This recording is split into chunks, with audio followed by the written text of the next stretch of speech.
Hi, നമ്മൾ ഇന്ന് പഠിക്കാനായിട്ട് പോകുന്നത് ഐൽസിൻ്റെ ആദ്യത്തെ ക്ലാസ്സാണ്. ഐൽസ് പ്രിപ്പറേഷൻ എങ്ങനെ ചെയ്യണം, അല്ലെങ്കിൽ എന്തൊക്കെയാണ് ഐൽസിൻ്റെ കാര്യങ്ങൾ എന്നുള്ളതാണ് നമ്മൾ ഈ ഒരു ആദ്യത്തെ ക്ലാസ്സിൽ നമ്മൾ ചർച്ച ചെയ്യുന്നത്. ഓക്കെ, നമ്മൾ ആദ്യം തന്നെ ആ പേരിൽ നിന്ന് തുടങ്ങാം. IELTS. നമ്മൾ ഐൽസ് എന്ന് പറയും, IELTS. ഇതിൻ്റെ പൂർണ്ണ രൂപം എന്ന് പറയുന്നത് IELTS stands for international English language testing system എന്നുള്ളതാണ് IELTSൻ്റെ പൂർണ്ണ രൂപം എന്ന് പറയുന്നത്. ഇതൊന്നും നമുക്ക് എക്സാമിന് ചോദിക്കുന്നതല്ല, എന്നാലും നമ്മൾ ബ്രീഫായിട്ട് ഇപ്പോൾ ഒരാൾ പറയുകയാണ്, ഒരാളോട് നമ്മൾ പറയുകയാണ് ഞാൻ ഐൽസ് പഠിക്കുന്നുണ്ട്. അപ്പോൾ ഒരു ചോദിക്കും ഐൽസ് എന്താണ് അതിൻ്റെ ഫുൾ ഫോം എന്താണെന്ന് ചോദിച്ചാൽ നമ്മൾ പറയണ്ടേ, അതിന് വേണ്ടിയിട്ടാണ് പറഞ്ഞത്. സോ ഇത് എന്ത് തരത്തിലുള്ള ടെസ്റ്റാണെന്ന് ചോദിച്ചു കഴിഞ്ഞാൽ ഇതൊരു ഇംഗ്ലീഷ് പ്രൊഫിഷ്യൻസി ടെസ്റ്റാണ്.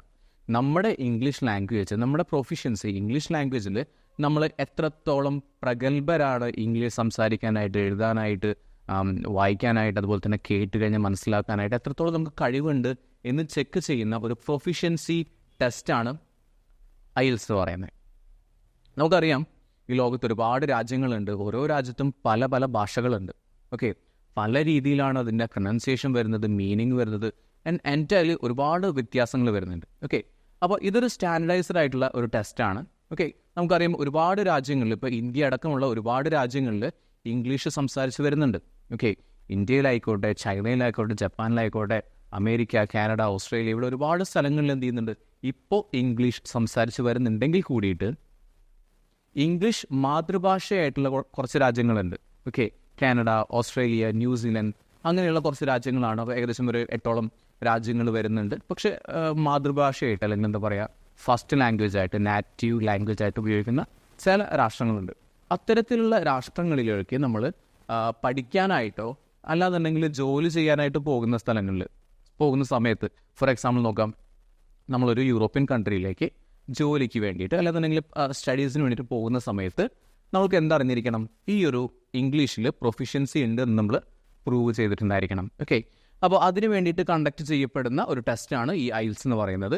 ഈ ഒരു ടെസ്റ്റ് കണ്ടക്ട് ചെയ്യുന്നത്, അല്ലെങ്കിൽ ഇതൊരു ഈ ഒരു ടെസ്റ്റ് ക്രിയേറ്റ് ചെയ്തിട്ടുള്ളത് കേംബ്രിഡ്ജ് യൂണിവേഴ്സിറ്റിയാണിത് ഈ ഒരു ടെസ്റ്റ് ഉണ്ടാക്കിയിട്ടുള്ളത്. ഓക്കെ, ക്രിയേറ്റർ എന്ന് പറയുന്നത് ഇവരാണ്. നമുക്കറിയാം ഈ കേംബ്രിഡ്ജ് യൂണിവേഴ്സിറ്റി എന്ന് പറയുന്നത് UK ഇംഗ്ലണ്ടിലാണ്, അല്ലേ? അപ്പോൾ തീർച്ചയായിട്ടും നമ്മൾ ഫോളോ ചെയ്യേണ്ടത് ഏത് ഇംഗ്ലീഷ് ഫോളോ ചെയ്യണം. നമുക്കറിയാം മെയിനായിട്ട് 2 തരത്തിൽ ഇംഗ്ലീഷ് നമ്മൾ കേട്ടിട്ടുണ്ട്. ബ്രിട്ടീഷ് ഇംഗ്ലീഷുണ്ട്, അമേരിക്കൻ ഇംഗ്ലീഷുണ്ട്, പിന്നെ കുറേ ടൈപ്പ് വരുന്നുണ്ട്. പക്ഷേ മെയിനായിട്ട് ബ്രിട്ടീഷ് ഇംഗ്ലീഷും അമേരിക്കൻ ഇംഗ്ലീഷാണ് നമ്മൾ കേട്ടിട്ടുള്ളത്, UK ആൻഡ് USA.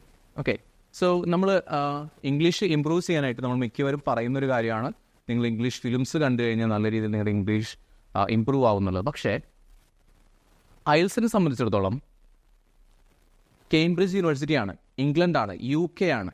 അതുകൊണ്ട് തന്നെ നമ്മൾ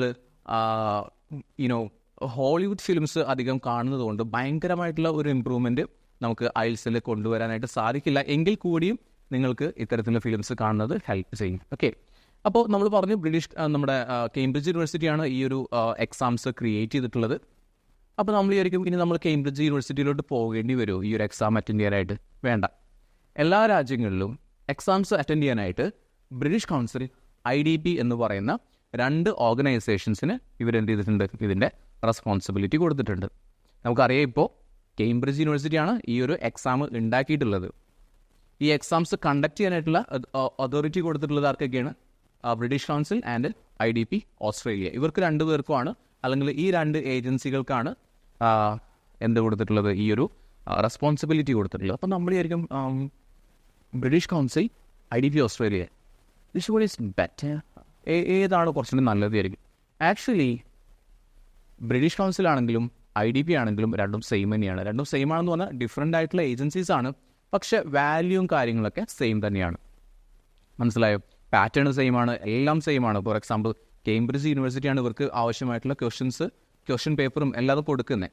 ഓക്കെ, അപ്പോൾ ഒരു തരത്തിലുള്ള ഡിഫറൻസ് വരുന്നില്ല. പിന്നെ ആകെ ഡിഫറൻസ് വരുന്നത് നമ്മുടെ ഒരു ഇതിൻ്റെ റിപ്പോർട്ട് കിട്ടുന്ന സമയത്ത്, നിങ്ങൾക്ക് റിസൾട്ട് കിട്ടുന്ന സമയത്ത്, ഒന്നിൽ ബ്രിട്ടീഷ് കൗൺസിലാണ് നിങ്ങൾ രജിസ്റ്റർ ചെയ്തിട്ടുണ്ടെങ്കിൽ അതിൽ ബ്രിട്ടീഷ് കൗൺസിലിൻ്റെ ലോഗോ ഉണ്ടായിരിക്കും.